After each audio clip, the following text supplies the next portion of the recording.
Hello everyone, આજે હું ઢોસા બનાવું છું તો એની રેસીપી તમારી સાથે શેર કરું છું. આઈ હોપ કે તમને બધાને ગમશે. હા, આપણે સંભાર બનાવવાનું છે.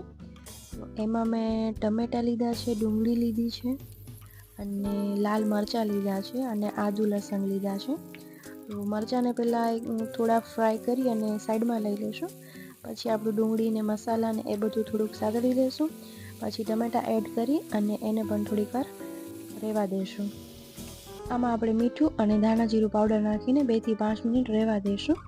અને પછી આ થોડુંક ગરમ હોય છે, પછી ઠરી જાય અને એના પછી આપણે એને મિક્સચરમાં પીસી લઈશું અને એને આપણે સંભારમાં એડ કરવાનું છે. રેડી છે આપણી સંભારની ગ્રેવી. હવે આપણે એક તપેલીમાં થોડુંક પાણી લીધું છે. એમાં તમે સિંગ પણ નાખી શકો છો, પણ અત્યારે સિંગ અવેલેબલ નથી એટલા માટે મેં નથી નાખ્યું. ગ્રેવીને 5 થી 7 મિનિટ રહેવા દેવાની. પછી એમાં દાળ મિક્સ કરશું આપણે એડ કરી અને સોલ્ટ નાખીશું. અને મેં સંભાર મસાલો નાખ્યો છે. બીજા મસાલાની જરૂર નથી, કારણ કે આપણે ગ્રેવીમાં જ ધાણા જીરું અને એડ કર્યું હતું અને લાલ મરચાંને નાખ્યું હતું, એટલે એની બીજા કોઈ મસાલાની જરૂર નથી. અને અહીંયા મેં આંબલીનું પાણી નાખ્યું છે અને ગોળ મિક્સ કર્યો છે. હવે આપણે બટેટાનું વઘાર કરીશું. બટેટા જે શાક આપણે એમાં યુઝ કરીએ છીએ ને ઢોસામાં, તો અહીંયા મેં એક પેનમાં રાઈ લીધી છે, એમાં અડદની દાળ નાખી છે, મરચાં અને ડુંગળી નાખી છે. એ 2 થી 5 મિનિટ ચડી જશે. પછી આપણે એમાં સોલ્ટ એડ કરીશું.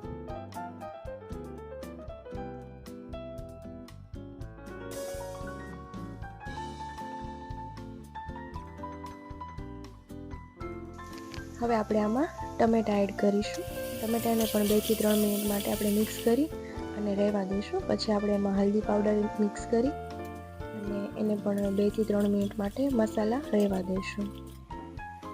હવે આપણે મસાલા તૈયાર છે, તો આપણે એમાં બટેટા એડ કરી અને મિક્સ કરીશું.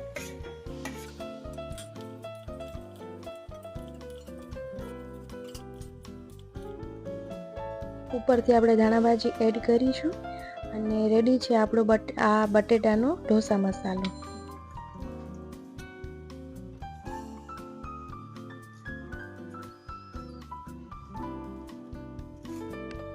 હવે આપણે વઘાર માટે એક પેનમાં તેલ લીધું છે, એમાં રાઈ નાખી છે અને અડદની દાળ નાખી છે. એમાં થોડાક લીમડાના પાન નાખી અને મેં ટોપરાની ચટણી ઓલરેડી બનાવી રાખી હતી, એનો વિડીયો બનાવવાની હું ભૂલી ગઈ છું. તો એનો વઘાર કરીશું અને એના પછી આપણે સંભારનો વઘાર કરીશું.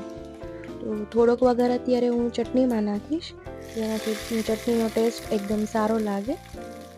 જો તમને લોકોને ચટણીની રેસીપી જોઈએ તો મને કમેન્ટમાં જણાવી શકશો, તો હું તમને ચટણીની રેસીપી શેર કરીશ.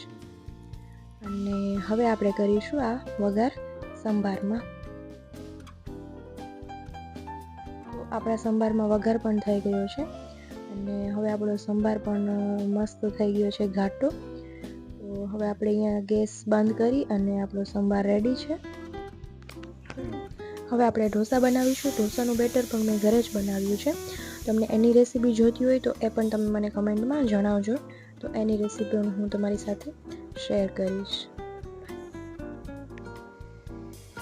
ચલો તો આપણે ફર્સ્ટ ઢોસો બનાવીએ.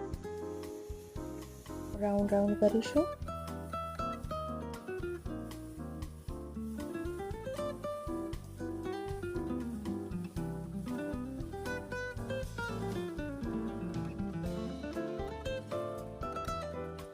ઢોસામાં અમે ઘણીવાર ઓઇલ, બટર, ઘી ત્રણેય વસ્તુ યુઝ કરીએ છીએ. અત્યારે હું ઓઇલ જ યુઝ કરું છું. અને આ જે લાલ મરચાંની ચટણી મેં નાખી છે, એ આખા લાલ મરચાંની પેસ્ટ છે, ચટણી છે. એનો વિડીયો તમને મારા શોર્ટ્સમાં જોવા મળશે. અહીંયા આપણે એડ કરીશું બટેકાનો મસાલો અને પછી થોડાક મેં વેજીસ એડ કર્યા છે.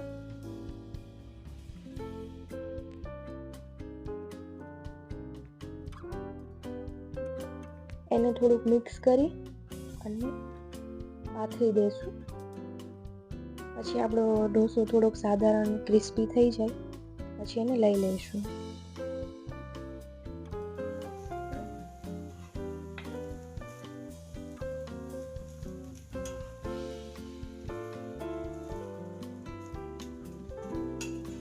ચાલો તો આપણો ઢોસો રેડી છે. તો હવે આપણે પ્લેટિંગ કરીશું. અહીંયા મેં પ્લેટમાં ઢોસો લીધો છે અને ચટણી લીધી છે અને સંભાર લીધો છે. ચાલો તો બધા આવી જાઓ ગરમા ગરમ ઢોસા ખાવા.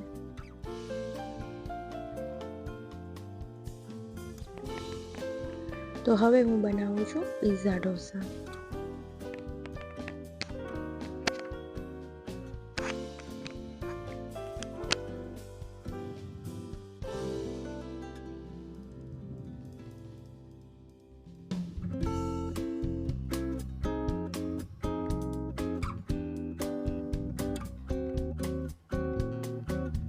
એમાં હું થોડું ઓઇલ એડ કરીશ અને પછી બટર એડ કરીશ.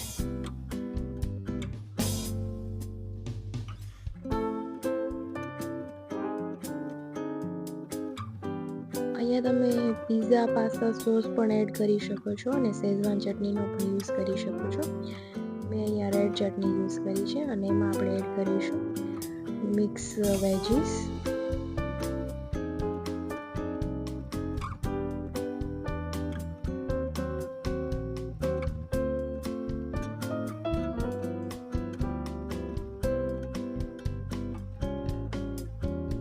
ઉપરથી આપણે એડ કરીશું ચીઝ.